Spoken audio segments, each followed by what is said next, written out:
Wallace? I think everyone knows. So I think the majority of people live on campus at GLC or 10th and Home. Yeah. I live in Home Park, which isn't the best neighborhood to live in. It's hard not to. You get to hear sirens every time. Yeah, but I live in like a nicer part of Home Park, so it's not too bad. I'm like 10 minutes away from campus walking.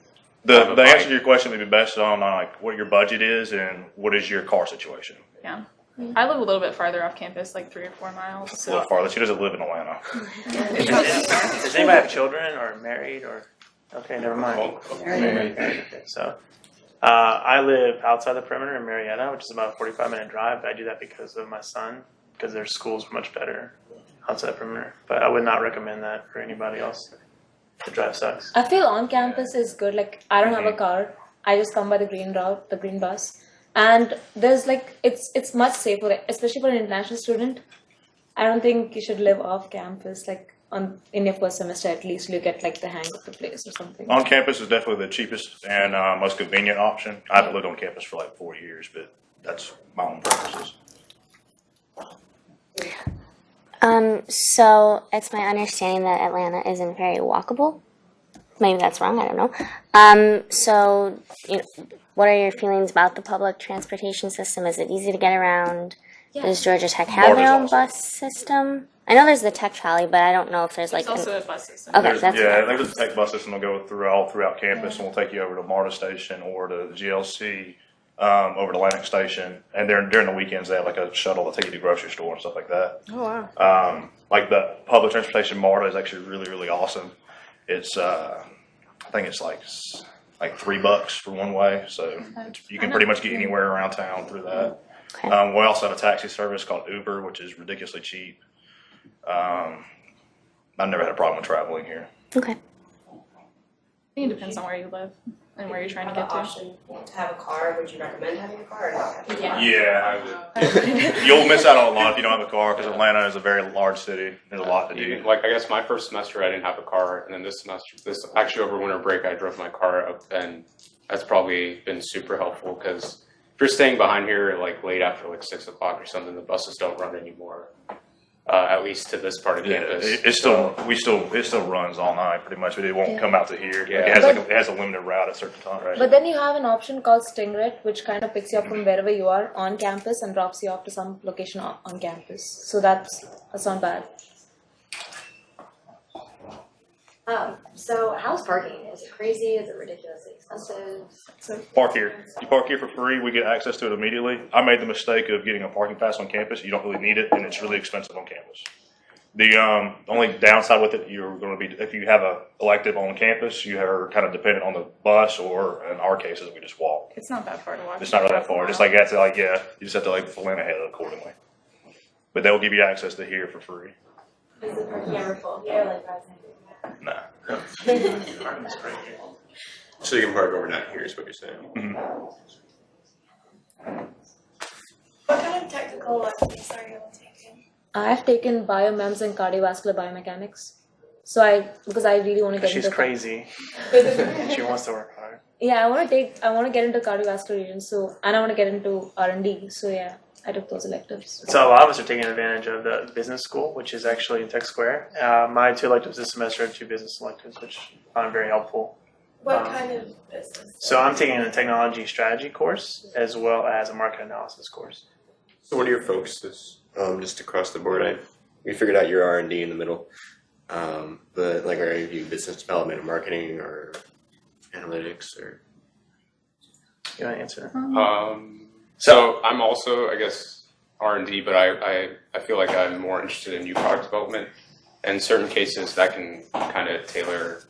I guess you can bring in aspects of marketing and kind of like the front end development stuff into that area. But I think there are a few people. One guy you met yesterday, Chris, he's looking for a marketing position, I think. Mm-hmm. And I think Patrick is also looking for a marketing sales type position. Yeah. So I think having Scheller College of Business here and their resources, I think is really valuable if you want to go that route. You get exposed to like basically to every single kind of job function you would get. So like for me, for example, I'm still torn between marketing, sales, R&D. and quality engineering. So you kind of get some time to kind of decide. You get a little bit of feel everything. We have a class this semester. It rotates a professor in terms of like different fields. Like we started off with project management. Now we're doing manufacturing, and we'll do quality after that. The interesting part of that question, though, is most people want to do R&D because it's sexy and it's fun, it's exciting, like you're building devices. But from last class and from what Satya is telling us is that most people change and they go into where they just fit the best, which is quality or it could be R&D. I think last year they only had one that did R&D, right? Yeah, I think going in you have a very different perception of what it takes to develop a medical product, and then when you're coming out, it may change. Is what I'm trying to say. I know when I started here, I wanted to do manufacturing. Then I realized manufacturing is not what I thought it was. Yeah. I don't really know if you guys are in this space yet, but looking for jobs, is it mostly just connections here in Atlanta, or because I know I eventually want to end up in Charlotte. How is it looking at like other big cities and trying to find jobs outside of Atlanta? Yeah, so we're just starting that phase actually, and geography is a huge deal for me. I want to stay in Atlanta, but it seems like most big cities have opportunities just depending on what you're flexible on. Like if you're flexible, like it sounds like if you want to do quality, you can go wherever you want. So if you're flexible on what path you want to take, then that may open up other options. If you're not as flexible, then it may pinpoint you to the major cities like San Fran, Seattle, New York. Those are the big med hubs, but Atlanta's pretty growing and bustling as far as medical devices is fun. But Georgia Tech also has pretty strong alumni connections, so which work at most large medical devices. So I feel like we could leverage that to find positions in most cities. Yeah, and that's what attracted me here as opposed to the other programs, was that the engineering is just phenomenal here compared to some of the other schools, and so there's a lot of connections with regards to that. Also, all of our professors are from industry, and so they've been in industry for I don't know how many years, but they all have these connections. They haven't just stayed in this area; they've been around all the U.S. So, they've come from Boston, they've come from California, stuff like that. So they have a bunch of resources and connections they can get you in touch with. I have a question. Who's in med school? It's applying. Are you guys? You are? Right. Which year are you? Which year? I graduated in 2012. So okay. So you just I've finished. applied Gotcha. this one. Anybody Haven't else? decided yet. What's that? Haven't decided whether I should do this or that. Gotcha. Well, if you want to talk with me. Yeah. So my position, it may only apply to you, sorry. There's what's called medical science liaison in medical product development, and it's kind of it's not necessarily a position for just a clinician, but it's somebody who can speak the technical language of a clinician and the technical language of an engineer, and they're the liaising between the two. And so I'm working at GC at Carmel, and I find it to be a huge problem. Engineers like to solve problems. We all like to solve problems, but if you don't understand the clinical background, you may be solving the wrong problem, right? And so that's what I'm interested in doing. Kind of going back answering one of your guys' questions. Do you feel you have to have gone to med school to do something like that? No, absolutely not. Oh, well, you mean the position that I'm looking into? Well, or a similar position? To be working in medical products, absolutely not. I mean, most people are BMEs or biological engineers. But the position that I'm looking in, I think it is helpful to have a clinical background. But they hire mostly PharmDs, MDs, and PhDs, if that answers your question. And if you look at Andino and Satya's their background, whatever, they both all started as Andino was a mechanical engineer and Satya was a chemical engineer. So they both didn't have the background, and they learned it as they were working on it. Right, I'm interested in being kind of a liaison between clinical and engineering kind of thing. So is that something that you all get exposure to in this program? The whole reason why we're kind of just now getting into the prototypes phase is because the whole first semester of the project is basically learning the disease and learning all of the aspects of it, so we can find the actual need instead of just putting a product together that might not actually fit anything. Yeah, and I think this program is what separates you from just normal BMEs graduating, right? And like, why are we different than graduating undergrads? And that is because we appreciate an overview of what goes into making the medical device, and that puts you in a position to liaise for quality, for R&D, for marketing, and for clinicians as well. So yeah, I think this program positions you to maybe be applicable for those type of positions.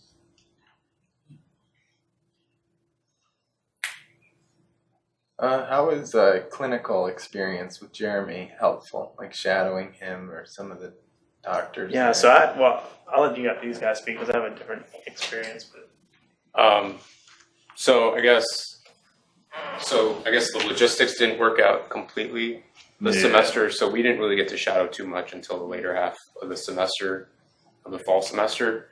So, but we were still allowed to go, at least both of us walked through the ICU a couple times. Yeah. Got to see some really cool cases. We did ER tours.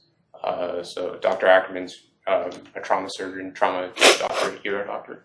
Emergency room doctor, physician. So that's like his area of expertise, but he has a bunch of connections all throughout Grady and Emory, and he can refer you to different clinicians in the area that you can go shadow and see what they're working on. I mean, some of us can still do it now. Some of us kind of got messed up, like their ID badges already expired. My badge lasts for like a full year. Mine's still good until October, so Grady's an interesting place. So very interesting patients. my experience obviously is a little bit different. I was like, oh crap, I gotta take a clinical literacy class. Really, this is stupid. But what Jeremy does is he tells you how to, or he teaches you, how to observe and not look at it as an engineer, but look at it as somebody looking for problems. And so I actually gained a lot out of going to the ICU, even though I've been there 1,000 times. I'm like, I don't want to go back to this place. But I still got a lot out of it because I looked at it from a different perspective. So I think it's very helpful. As a clinician, I would say getting in the hospital as much as possible is definitely the best thing for your career. But you have that opportunity through Grady and the volunteer programs and stuff like that. So I think it's very useful.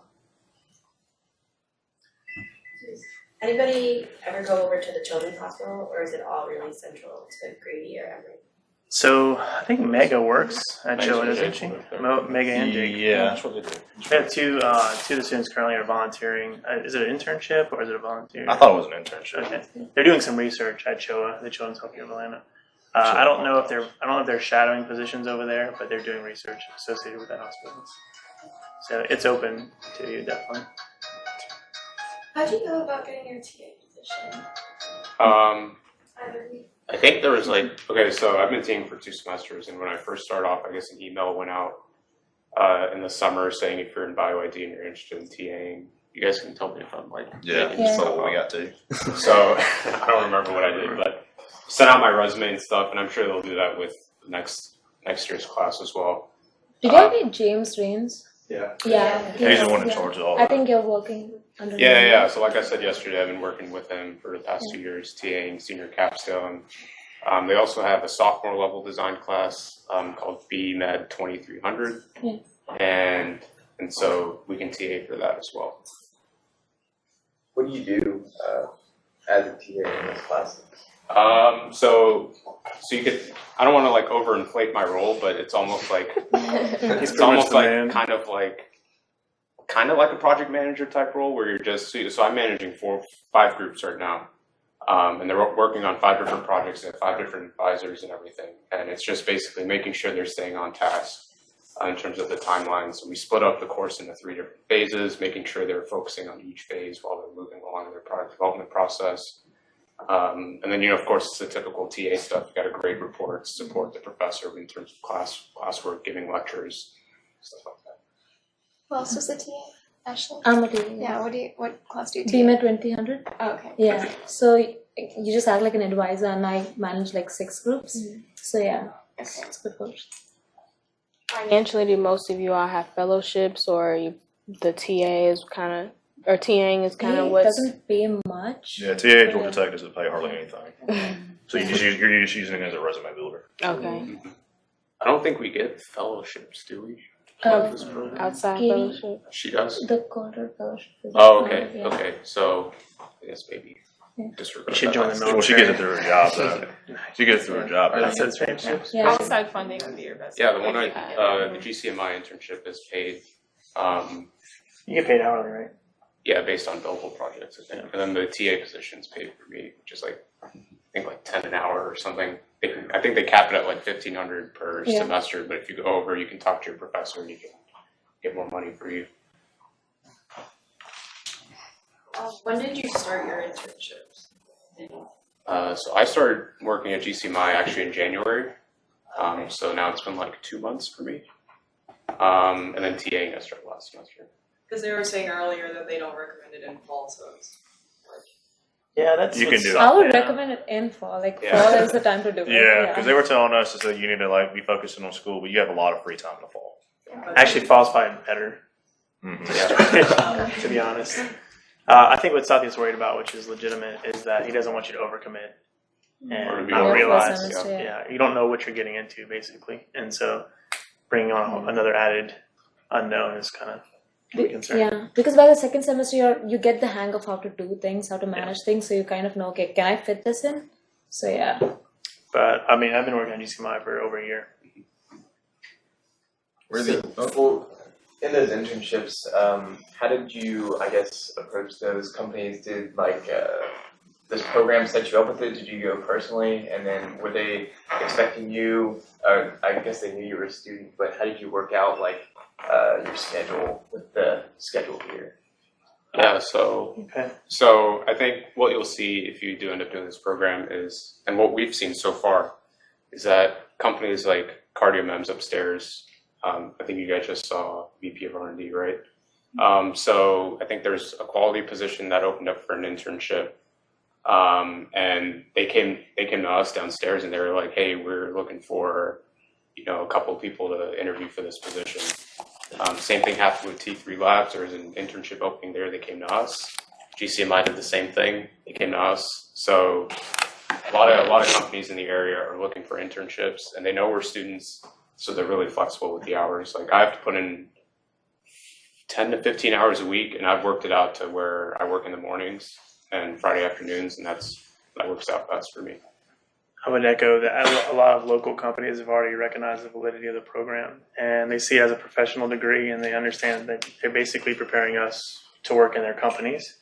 And so GCMI told me, if you come here, if you get this degree, we probably will hire you once you're finished. So it was like, okay, that makes my decision easy. But yeah, so like Kamala said, a lot of them have already approached our class. What's the class schedule like? Are you guys on campus from like 9 to 5, or what's the typical day? I am, I think, yeah. Actually, you're crazy. Most of the days, yeah. So it's 12 hours, right? 12 hours full time for each semester. Depends on your elective schedule. But last semester, I mean, half a day at the most where you spent in actual classwork. Mm-hmm. And the other half a day usually doing, your projects, you're meeting with your groups, you're organizing things. So, I mean, you can consider it a full day job. But most of us here are already working, 15 hours a week too. So, I mean, it's definitely manageable.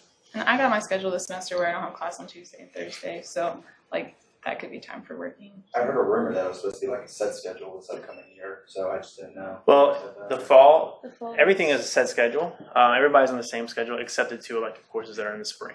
That's the only thing that varies, right? Yeah. All right. Okay. Yeah. So that's set schedule, but it's not like a 9 to 5 set. It's just the hours are random, and quite honestly, sometimes hours don't make any sense. Like one of our classes.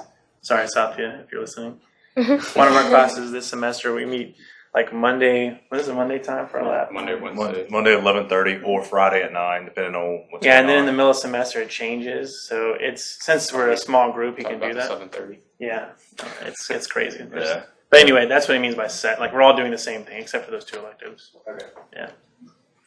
How involved are you guys in the projects as interns?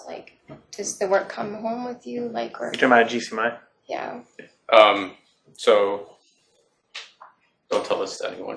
I try to keep my work at work because I have to think about this master's project outside of class as well.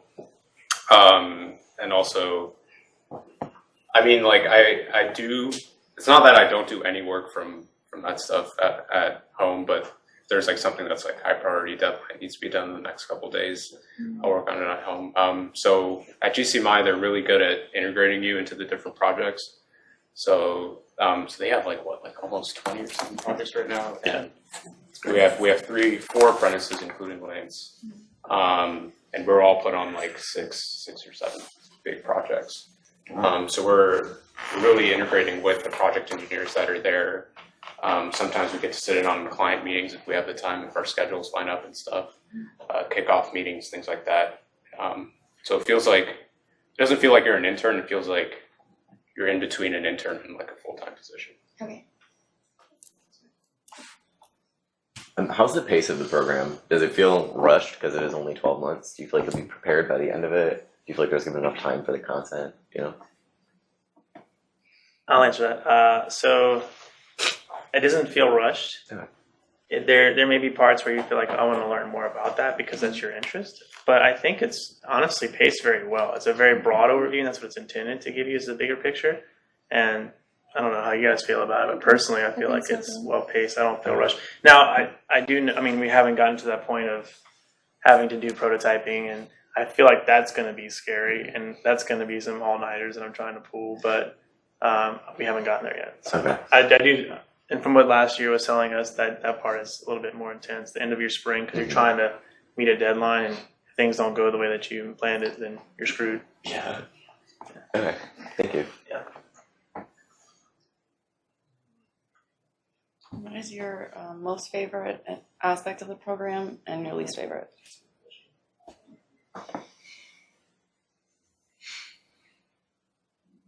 I don't know if it's my most favorite, but an aspect I do enjoy is that since it is a small program, we all know each other really well and are able to hang out outside of classroom. And I feel like, I don't like hanging out with you. but like we're building a network. I feel like that we could use throughout our entire careers, like more than in a classmate acquaintance type role. My most favorite thing is that you can tailor make the program according to what you want. Like I want a technical thing, so I can like shape it to whatever I want. So it's very flexible in that way, and that's what I think is my most favorite thing. What's your least favorite? Come on, guys. I don't know. I was actually saying the opposite. My least favorite is that I wish we had like a little bit more electives, so you can do a little bit more with it. But my most favorite would probably be the fact that like Andino and South, know tons of people. Where they bring in guest lectures like from former coworkers or like executives at companies, and it just provides so many opportunities that I wouldn't have had just from an undergrad.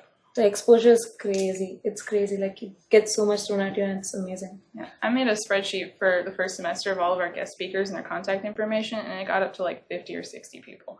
It was a lot. And these are not like entry level guys. Like these are like top level executives. My least favorite is I think it's a new program, so they're still in the trying these out kind of things phases. I don't know if this class should go here. I don't know if this is a good position for this class. And so I felt like the first semester, I don't know if you guys felt like this, but it was a little bit, I don't want to say unorganized because that's a bad word, but it was a little bit, probably could use some refining. And I'm sure, I mean, that's what Satya is doing, right? So like our class schedule is actually a little bit different than last semester. So I feel like that's my least favorite. Like I felt like this semester we learned some great things about project management. I was like, wow, we should have had that last semester. That would have helped me understand things better. And it looks like y'all probably actually able to get that. The best, it's going to get better with so yeah, I would say taking some of our feedback to change y'all's curriculum. Yeah. My least favorite is it's a new program, and you can't really help that. My most favorite thing is that I compare it to my med school education, which was like, here's a bunch of books, just learn them. And I didn't have a whole lot of foundational knowledge to apply that to, so it was like random rote memorization. I was trying to just drink from a fire hydrant kind of analogy. Here, you have a project that you're given, and so everything starts to make sense when you apply it to that project. So you own something, and then you follow that through the life of the semester or the year. So I like that part about it.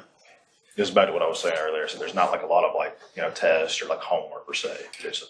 You learn a lot more in like one semester than I did in undergrad. I personally learned a lot more last semester than I did in undergrad. And because you're drinking in actually, but that's the point.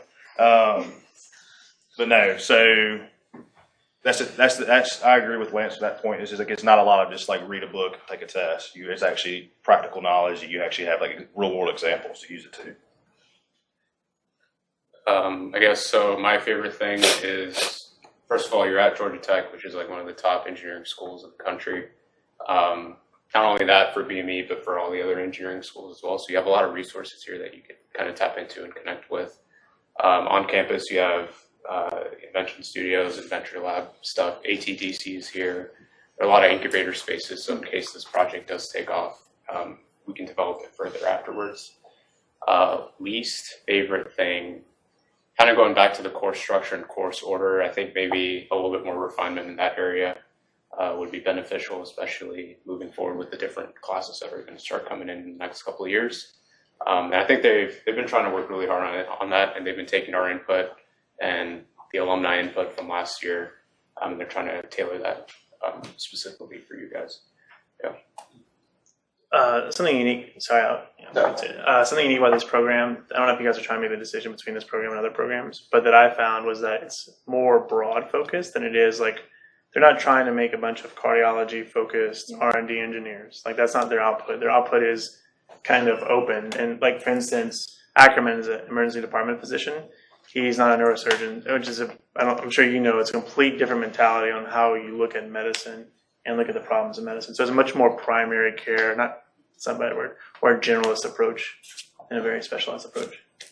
Kind of what you were saying on the topic of resources, like the school I'm at right now is really small, but you're going to come here, you're going to be here for a year, which is, a fairly long time, but, getting to know those resources and like finding out where they are. I mean, this is a huge campus compared to the campus that I'm on right now. So was that difficult finding those resources, or how did you go about that? It wasn't too hard. I guess maybe being a TA kind of helped out because I figured out like where the machine shops were on campus and where the 3D printers were, where the nice 3D printers were on campus. But because so I think Dr. G and everyone, they're all considered part of the BME department, so they have contacts that they can reach out to in case you guys are looking for any types of like prototyping resources or even professors that are experts in a certain field that you need to get guidance or advice from.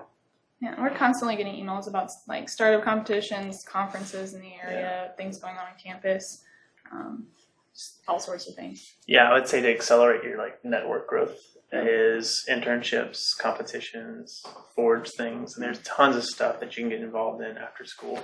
If you did just do classwork and you didn't do anything else, then I could see how a year could stifle that networking opportunity. But there's there's no excuse to not get out of the campus and do all these other things that are directly associated with medical device development. Also, like, okay, this is another point. In our project, we've already consulted with 2 electronics professors, I think. So we have access to so many professors, so much knowledge base, so it's good.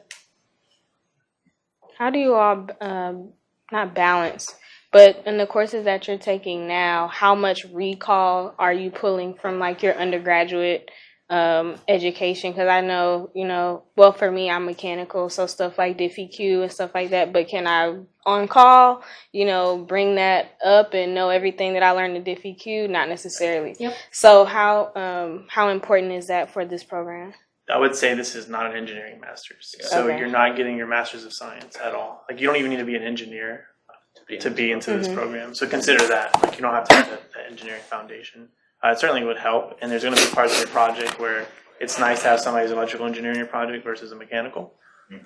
So there's benefits to it, but I would say as far as just the overall understanding and learning, you don't need it. In terms of your electives, it's interesting you brought that up because I'm taking finite element analysis in the mechanical engineering department. And I haven't taken DiffyQ or calculus in I don't know how long. But yeah, it's been interesting trying to like rethink about, different ways to do integrals and like choose your electives wisely. I'm doing the same in my elective as well. So and we can apply that into our project. So with your project application, it helps. I haven't thought about matrices in so long, and it's just the first day. I graduated engineering 13 years ago, so I know nothing about engineering. So yeah, I'm fine. How has financing all this been for you guys? It sounds like it's a bullet worth biting if it comes to that, but so it's not. I would think of it as like an MBA for the BME department. So you're going to pay like an MBA level price because of the exposure you're getting, but it's all worth it in the end. In terms of financing, that's one of the reasons I went off campus is because housing for me is just like really cheap. It's like $400 for rent, which is super affordable. So that's like one place I make it up, and also like doing internships and stuff that helps pay for grocery bills and stuff like that. So, I don't really have a big issue with it. I think in the end, this is going to give you a really good position in industry, and you're going to be making that big money anyways. So it shouldn't be. I think you should think of it as an investment rather than like something you're losing. Okay. I have the GI Bill and a sugar mama, so I'm covered. So I know, you said, you kind of wish you had more electives, and for anyone who's looking to do R&D, do you feel like you're not specialized enough? Because currently, as an undergrad in BME, I've had employers say, "Why aren't you just mechanical? Why aren't you just electrical? Like you're not specialized enough." So you feel like you're at a good place where you can work in industry and R&D. So that's actually the problem with BME as an undergrad in general. Like I'm a big proponent about how they need to get rid of it. It just needs to be a grad degree because all employers will always say you're very, very broad, but you're not good at anything. Right. This program will get you basically all the knowledge you need to do a BME job. But in terms of like, do you need to be specialized and whatnot, you'll find out that, say you want to do a quality engineer job and you're, competing against person A who just did an undergrad degree. They'll go in and they'll have that problem. We'll go in and we'll know what all the different standards that we need to know for a quality engineer, or at least have the fundamental knowledge. That's my problem. And you'll basically get the job because of that reason. So, does that answer your question? Kind of like that's it. Okay, I think it's very job specific. Like, I think Jason White kind of addressed that. Like, it depends on what he wants. If he wants like a broad thing, he'd just choose a BME engineer. But if he wants a sensor application, he'd go for an electrical engineer. Or if he wants FEA, he'd go for a mechanical engineer. So it's very job specific. But I think BME has a lot of opportunity as well. Well, I think I know. You're asking about this program specifically, like for getting BME, right? Yeah. Like, is this program giving you enough to be a research? Yeah. So I think the answer is honestly no. Like, you're not going to compete with a PhD level electrical engineer. I don't see why you just can't compete with that, right? But what I found, and since I've been vacillating so much in my career, right, in med school, engineering, all that stuff, I found that I don't want to be pigeonholed, and that's what a PhD does for you. So if you get a PhD or a master's, it pigeonholes you. That's all you can do for the rest of your career, unless you get another degree and go back. This gives you a platform to where you can choose and go in and try things, and then gain career experience, and then escalate toward that. But I don't think you're going to be competitive with a PhD, electrical engineer, in the research and development. That area. Is that what you're asking? Yeah, that makes sense. Yeah. I actually have to head out because I have to go to class. But I think you guys should have our emails, at least my email maybe. So if you guys have any questions, feel free to email me because I'll get back to you like within a couple hours. Thank you. Yeah. Thanks. We're still here though. We're still ain't able to answer. What's a fun weekend like? What do you like to do? Oh, I'm not for anything. then you can do whatever you want. Like dead serious. Like there's a lot of music festivals that happen here. There's a lot of places to go for like nightlife, that kind of stuff. There's a lot of places to eat, sporting events. You name it. There's something to do like there right here in Atlanta. Did you get to walk around Atlanta at night? No. To an extent. So Getting back to that.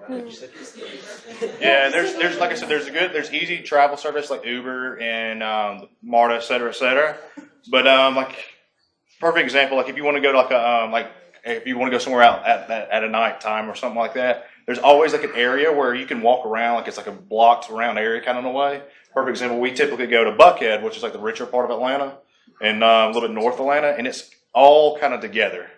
So it is walkable when you get there. But you have to get a means to get there, but then all that's all together. There's restaurants, bars, whatever you're into. A lot of stuff for 7-year-old boys too. That sounded kind of weird. You have children. Never mind. Aquarium, World of Coke, all that kind of stuff too. Yeah, family stuff.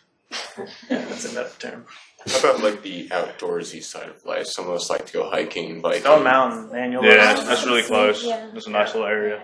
And you can be in the mountains within like 2 hours. Yeah, Stone Mountain's about a 45-minute drive east, right? Mm-hmm. Yeah, and there's tons of hiking and cool stuff to do over there. Great outdoor activities there. The beach isn't that far away either. No, Savannah's about a 3-hour drive. So. Do you guys use like the fitness center at all at River Rouge? It's pretty nice. Oh, it's pretty awesome. Do I look like I use a fitness center? It's pretty nice. Really good. Where is the fitness center? From here. It's like the heart of campus. I don't it's know like where a 10-minute walk from here, or lesser than that from here. Oh, okay. Yeah, and it's really good. Any of you involved in intramurals or any? I was back when I was an undergrad, but I don't do anything. I'm on a dance team. Nazaka. Oh, really? Yeah. Yeah, I know a couple of people. I play frisbee on the weekends with a bunch of old people. Regular. Ultimate. You can do serious frisbee too. Do y'all feel integrated with the rest of campus and the student body, or are you in kind of a BioID bubble? That's a good question. It depends on what activities you get involved in. Okay. I think. I feel isolated, but I'm also older and a different demographic. But you are off campus, and so it's like if you walk on campus, you'll see signs and activities going on and things that you can kind of randomly or serendipitously do. You won't find that here. You are kind of isolated. So you're apart from it, but you can, I guess, choose. And Georgia Tech does it like a pretty good thing of like sending out emails when there's like campus-wide events going on, so you'll be like notified of all that kind of stuff. Okay. And you're also in grad school too, so you're Yeah. another step away from undergrad life. Most of my friends are from other programs, so I'm very integrated into it. Okay. Yeah, so She's one of the cool Living on kids. campus. yeah, living on probably helps campus. that too. Yeah, you meet a bunch of people that way. Yeah. Okay. Do you guys pretend to be other majors just for fun? I did that when I was an undergrad. I would always like, introduce myself as a doctor, but I don't do that. wow. You're obviously not. Hey now, have a couple drinks, you think I am. What do you guys have left for the day? Tour. Do you guys have, I mean, you may have just mentioned this, but like club-wise extracurriculars affairs as far as graduate level or like anything like that, like you had said you were involved in? I'm involved in Forge, but it's not specifically for students. It's more, Medical professionals. yeah, professional organization, but that students are encouraged to be involved in. And then there's a graduate SWE, and there's SGA. Yeah. SGA is for grads too, I think. This is not really a club, That's but there's a grad lot of level. grad level competitions, which is really cool because you have access to that. Yeah, we actually have our project in a grad competition. So.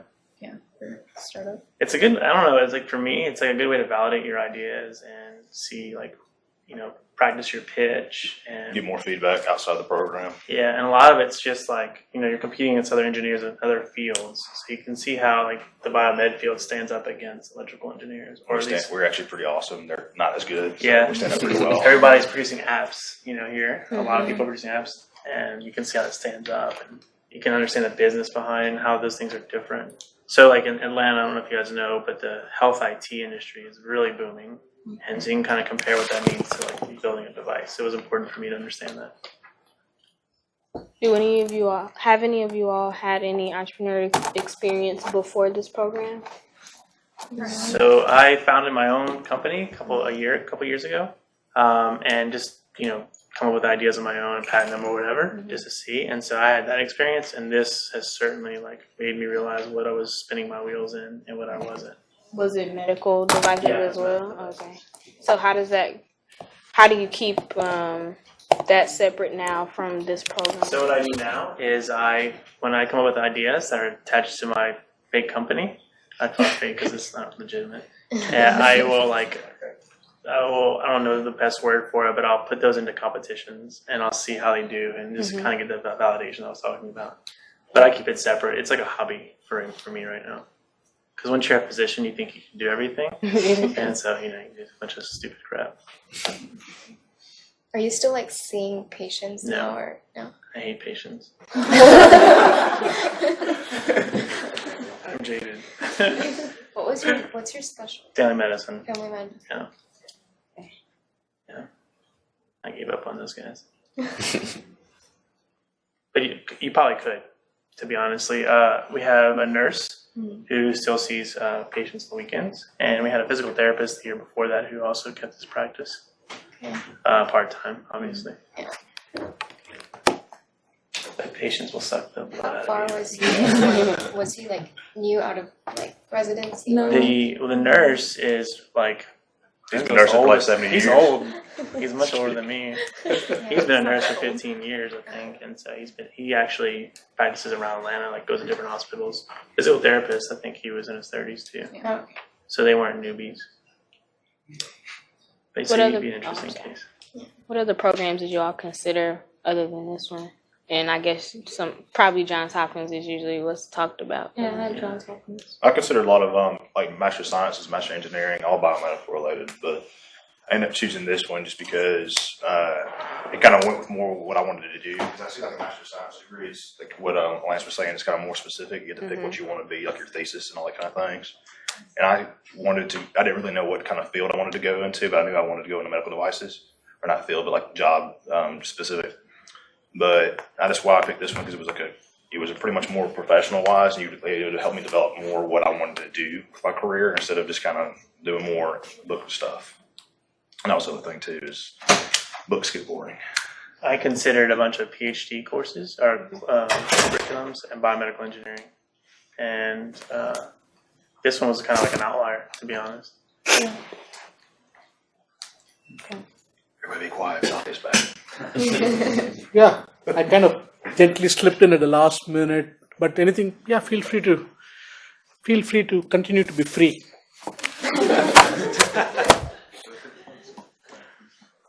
Did you all shoot some direct questions at these guys? I think we did. Did you get direct answers? Good. Because they did shoot them when they were here just about a year ago. Erin, you were here, and Mike, you were here too, right? I was here briefly. I was here for like the dinner. Oh, you caught only the right thing. Okay. Like this day, I remember I had like 3 tests. Mm-hmm. Undergrad's terrible. Y'all were glad to do it. Did anybody go to undergrad here? BME. How much you like it? I hate it. Me too. But it was fun. Yeah, I mean, I have love-hate relationship with undergrad.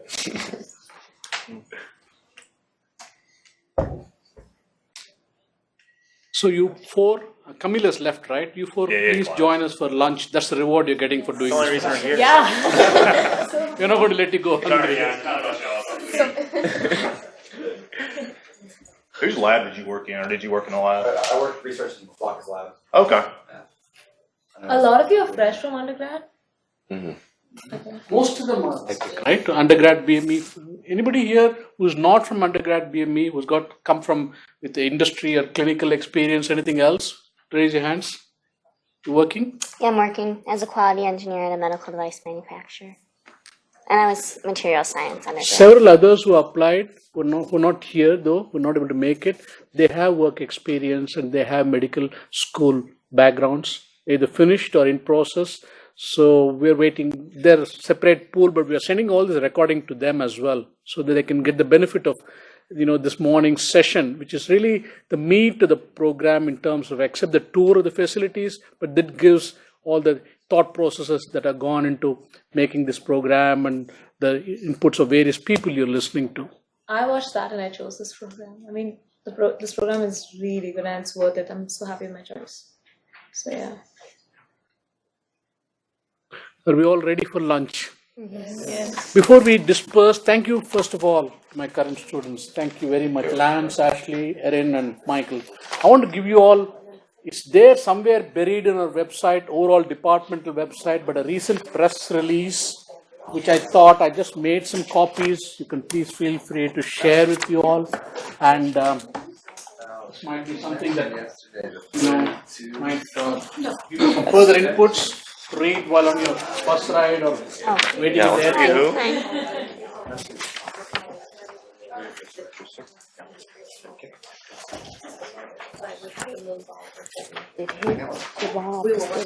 After lunch, we have the tour of our facilities, and then I'll be done with you all, and you'll be going over to 2 other external facilities. One, the testing labs, which is just fortunately walking distance from here down this parking lot, animal facility, where we have a lot of interactions for testing and doing any kind of preclinical evaluations.